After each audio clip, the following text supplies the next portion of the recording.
E aí pessoal, beleza? Vou fazer, como eu havia prometido, uma resenha literária dos livros que eu venho lendo desde que começou a quarentena, né? E o livro que eu escolhi dessa vez é esse aqui. Eu não sei se está dando para ver direito. A Verdadeira História da Inquisição, escrito pelo Rino Camilleri. Este livro vai um pouco na contramão do senso comum, porque ele não mostra a Inquisição como aquele holocausto medieval, como está consolidado no imaginário popular, né? Falando do autor, o Rino Camilleri é um jornalista, cientista político italiano, historiador também. Ficou conhecido por uma coluna chamada Antídote, né, publicada em 2 jornais na Itália, se não me engano, um chama Avenir e o outro Il Giornale. Beleza, vamos às vias de fato. Antes de abordar as Inquisições em geral, eu devo falar que eu quero fazer uma correção a um vídeo bem famoso do professor Felipe Aquino, onde o professor Felipe Aquino fala que as Inquisições surgiram pelos cátaros, por uma seita herética chamada os cátaros. Realmente, elas surgiram devido aos cátaros, mas a informação dada pelo Felipe Aquino ficou incompleta, dando a ideia de que a igreja era um órgão intolerante que perseguia pessoas com religiões diferentes, o que a gente vê que é totalmente falso. A gente encontra nesse livro, por exemplo, decretos de papas que diziam que os judeus, por exemplo, deveriam ser deixados em paz.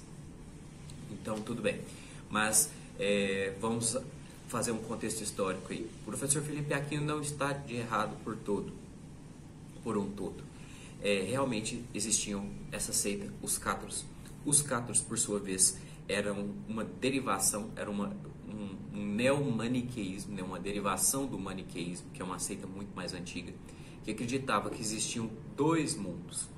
O mundo material, criado por uma divindade maligna, e o mundo espiritual, criado por uma divindade boa.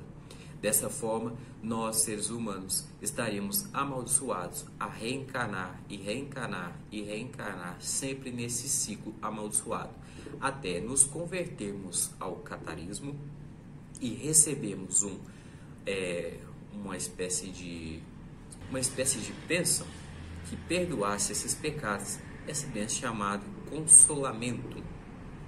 O consolamento era uma espécie de livramento da pessoa dessa maldição de estar sempre reencarnando em vida. Só que ele tinha um problema.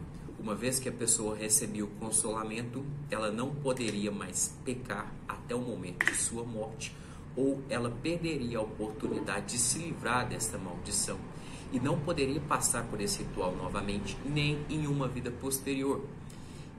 Então, o que a igreja tem a ver com isso? O problema, minha gente, é que com essa concepção, os cátaros, ao realizar o ritual do consolamento, eles se suicidavam. Eles chegaram a este extremo de se matarem por sufocamento, com lenços, com pedaços de pano, com cordas, os adultos. E no caso das crianças, elas eram deixadas para morrer à inanição. Isso gerou um grau de desordem enorme. Não só porque, ao chegar a esse extremo das pessoas se matarem, antes de chegar a esse extremo, o catarismo ele já era devastador. Por quê? O catarismo, por ver o mundo material como um mundo amaldiçoado, ele tinha como pecado toda atitude virtuosa que resultasse na preservação da vida e na continuidade deste mundo. Então as pessoas poderiam se entregar a todo tipo de atitude, por mais vis que fossem essas atitudes, por mais imorais, desde que essas atitudes não preservassem a vida, né? Tem uma breve descrição aqui no livro que eu vou ler. A procriação era para os cátaros o pecado mais grave, porque perpetuava a maldita criação. Cada um estava livre para abandonar-se a qualquer tipo de perversão, desde que infecunda.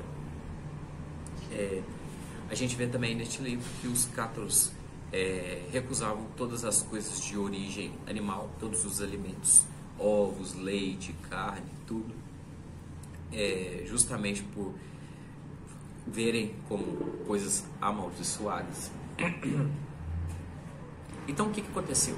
Como os cátaros estavam prejudicando a ordem pública em um nível assustador, eles começaram a ser perseguidos pelos reis. Os reis, por sua vez, eram muito implacáveis. Por exemplo, o rei Roberto II foi a Orleans, foi o primeiro rei que tomou essas medidas drásticas, julgou e os condenou diretamente em seguida à morte. Ele foi seguido por Guilherme, conde de Poitiers, duque da Aquitânia, imperador Henrique III, Henrique Plantageneta, que inclusive era rei da Inglaterra e que mandou matar o arcebispo da Cantuária, Thomas Becket. Então você vê que eram pessoas que muitas das vezes nem eram amigos da igreja, eram rivais da igreja, inimigos da igreja, se envolviam em disputas contra a igreja. E essas pessoas perseguiram e mataram muitos cabos, até que a igreja faz uma intercessão. Então, cria-se as Inquisições no ano de 1184, pelo Papa Lúcio III. Ele convoca em Verona uma grande assembleia de príncipes e prelados em presença do imperador. Dali sai um edito, através do qual, em vez de limitar-se a reprimir os hereges, começa-se a buscá-los. Então, dessa forma, a Inquisição é um ritual, é um tribunal que investiga se a pessoa está vivendo em estado de heresia, a julga, a dar a oportunidade de corrigir os seus caminhos, voltar, ser aceita no seio da igreja, para assim ser perdoada pelo braço secular. De forma que a pessoa, sendo condenada herege, ela não era imediatamente condenada à morte ou qualquer outra pena que fosse. Ela era perdoada caso se arrependesse, e só era condenada a uma pena mais dura caso ela reincendisse na heresia pela qual ela foi condenada primeiramente. A gente vê que existiam penas até ridículas, que consistiam em queimar um boneco simbólico da pessoa, ou até queimar o corpo da pessoa depois de morta, exumar o cadáver da pessoa e queimar o cadáver daquela pessoa. Então, a gente vê que a coisa não é bem como foi mostrado. Mas, adiante, existiram tipos diferentes de inquisições. O tribunal foi evoluindo ao passar dos séculos. Ele começou com uma delegação episcopal, ele era dirigido por bispos, o que não deu muito certo, porque o bispo ele só tinha poder sobre uma pessoa que estivesse ali sobre a jurisdição daquele bispo. Se essa pessoa, uma vez indiciada naquele tribunal inquisitorial, ela emigrasse para uma região que não era da jurisdição daquele bispo, imediatamente ela saía fora do alcance do tribunal inquisitorial. Mesmo que fosse tribunal de um outro bispo, cabe lembrar que há quase 1000 anos atrás, a comunicação invalidava totalmente o processo pelo qual a pessoa estava sendo acusada. A Inquisição Episcopal não durou muito tempo, passou-se logo adiante, você teve as inquisições sendo dirigidas por frades, você tem os frades dominicanos, posteriormente os frades franciscanos. Deu mais certo que a Inquisição Episcopal, por quê? É aquela ideia, quem que é o fulano para poder me julgar?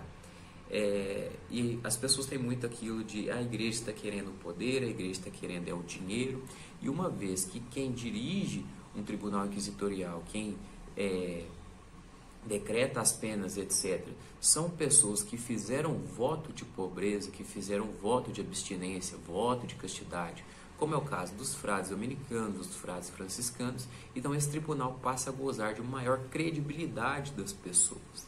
Também devo lembrar o seguinte, que a Inquisição não era uma intercessora só entre hereges e reis, mas também entre hereges e a comunidade local.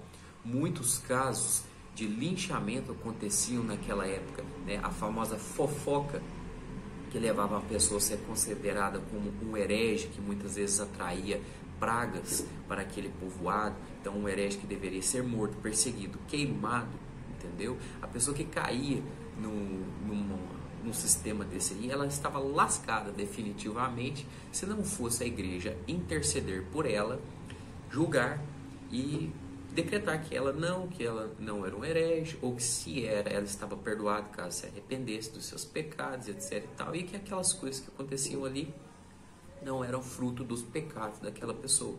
A gente também tem os casos que muitas vezes falam de acusações de bruxaria, Os casos mais comuns de acusações de bruxaria eram de pessoas, eram de senhoras que preparavam poções abortivas, né? Eu não vou citar nenhum exemplo, apesar de eu conhecer, porque eu acho isso uma abominação. E essas poções, além de fazer abortar, muitas vezes levavam à morte a mulher que estava ingerindo elas. Então, essas mulheres eram acusadas de bruxaria justamente por isso, por terem envenenado outras pessoas, na maioria das vezes com a intenção de introduzir um aborto, de induzir um aborto. Deve também lembrar que muitos casos de caça às bruxas, como o caso das bruxas de Salem, foram presididos por tribunais não católicos. Então, muitos filmes retratam essas perseguições a bruxas partindo da igreja, mas o que as pessoas pouco atentam é que, na maioria das vezes, não é a igreja católica que está perseguindo. E, ademais, quando isso é falso. A maioria dos filmes retrata isso de maneira genérica, justamente para não cair nesse erro de retratar a igreja católica como uma grande perseguidora das bruxas. Adiante, a gente vê também manuais inquisitoriais.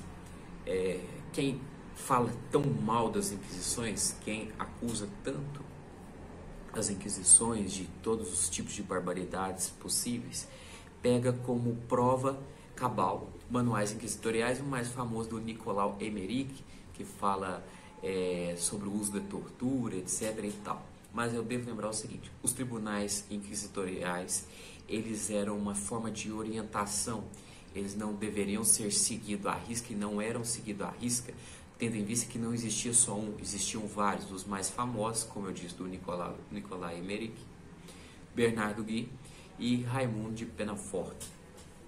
Ademais, não podemos dizer que a presença desses manuais indicava o cumprimento rigoroso do modus operandi desses rituais. É como dizer que no ano de 2500 os historiadores pegariam o Kama Sutra e olhariam para ele. No ano de 2020 era assim que as pessoas transavam.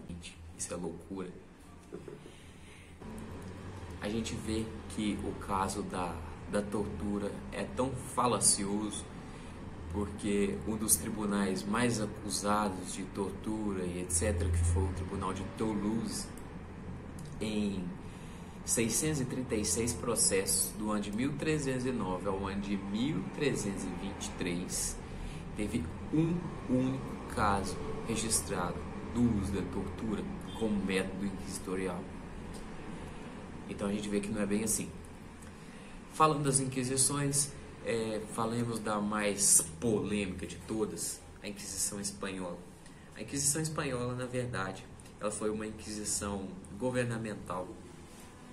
Os reis, como abençoados pelos papas, havia no imaginário popular uma necessidade de uma bênção da igreja para tudo que o Estado fazia, ou pelo menos uma autorização. Então foi no ano de 1478, o rei Fernando de Aragão e Isabel Castela, a rainha Isabel Castela, pedem autorização ao Papa para poder abrir um tribunal inquisitorial para resolver os problemas que eles tinham devido à grande quantidade de muçulmanos e judeus naquele território.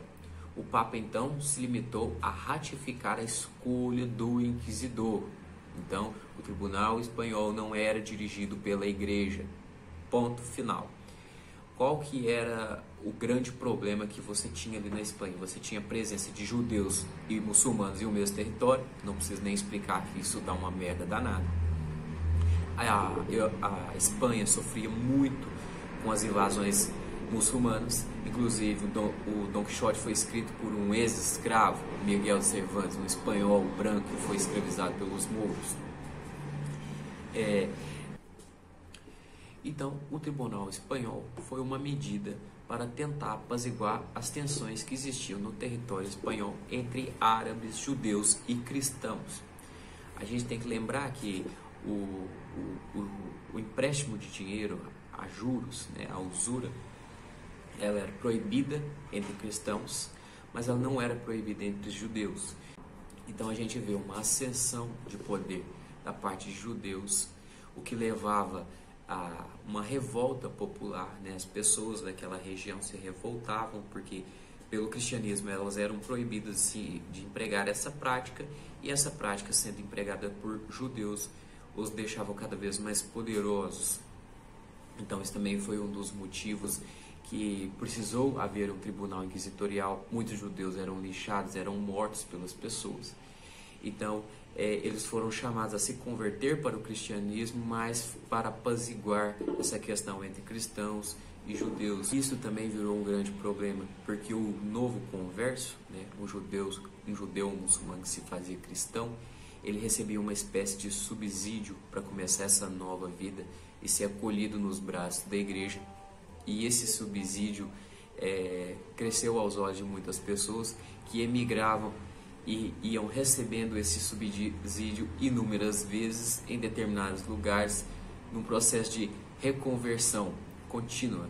Como não existia uma grande comunicação entre os tribunais, essa pessoa não era condenada por reincidente, ela simplesmente estava se convertendo como se fosse a primeira vez, todas as vezes, e assim recebendo esse subsídio e acumulando grande riqueza. Este livro cita temas interessantes como a história de Giordano Bruno, Joana d'Arc, os Templários, o caso de Galileu, que me despertou grande curiosidade há um bom tempo, quando eu questionei um professor por que Galileu sofreu as penas da Inquisição, uma vez que Johannes Kepler, seu contemporâneo, que afirmava as mesmas coisas e com provas muito mais contundentes que as de Galileu, não sofreu as penas da Inquisição. A resposta que tive do meu professor era que Kepler não estava sob a jurisdição de um país inquisitorial, né, sob a jurisdição da Igreja Católica, o que é uma mentira. Você vai ver que o Johannes Kepler passou um bom tempo, sim, inclusive lecionando em uma universidade católica, e a diferença que teve do final de Galileu para o final de Kepler é porque Kepler ensinou o heliocentrismo como uma teoria científica que ainda necessitava de mais embasamento, de mais provas, enquanto Galileu afirmava que as escrituras deveriam ser reescritas. Então você já imagina o problema que deu isso aí. A igreja não considera a Bíblia como uma forma literal da verdade. Muitas vezes pode haver ali verdades veladas, né? Sentidos figurados. A gente tem isso escrito nos livros de Santo Agostinho, que foram escritos há quase 1000 anos antes das Inquisições. Então o problema de Galileu com a igreja não foi simplesmente um fato científico, mas foi uma afronta à religião oficial do governo. E devo lembrar que uma afronta à religião oficial do governo acarretava no crime de lesa majestade, que é uma afronta direta ao rei, ao imperador, ao governador e etc. e tal. Esse livro é muito interessante, mas eu vou parar por aqui. Espero ter deixado vocês curiosos sobre ele e vou só pontuar, né, dar um ponto final, contando que no ano de 1998 o Papa João Paulo II convoca um simpósio de história para que seja colocado os pingos nos is do que foi e do que não foi a Inquisição. Foram chamados historiadores do mundo inteiro, de dentro e de fora da igreja, homens católicos, homens protestantes ou de outras religiões que não eram derivadas do cristianismo, e até ateus. Esse simpósio gerou atas, em torno de 30 atas. Essas atas foram reunidas e estão no livro de Agostino Borromeo, me desculpe se eu pronunciei errado, L'Inquisizione, Atti del Simposio Internazionale, Cita del Vaticano, 1998. Não acha para comprar na internet aqui, mas tem PDF, né? Então, o Papa convocou esse simpósio, pôs os pingos nos is, para assim a igreja poder pedir perdão pelo que foi feito. Quem é católico sabe que o ato da confissão, ele exige antes um exame de consciência para você saber o que você fez, o que você não fez, você pedir perdão exatamente do que você fez. E foi o que a igreja fez. Como disse em 1997 o cardeal Ratzinger, nosso querido Papa Bento XVI, pois a igreja deve ser mártir, não produzi-los. Então fico aqui, espero que vocês tenham gostado e um forte abraço.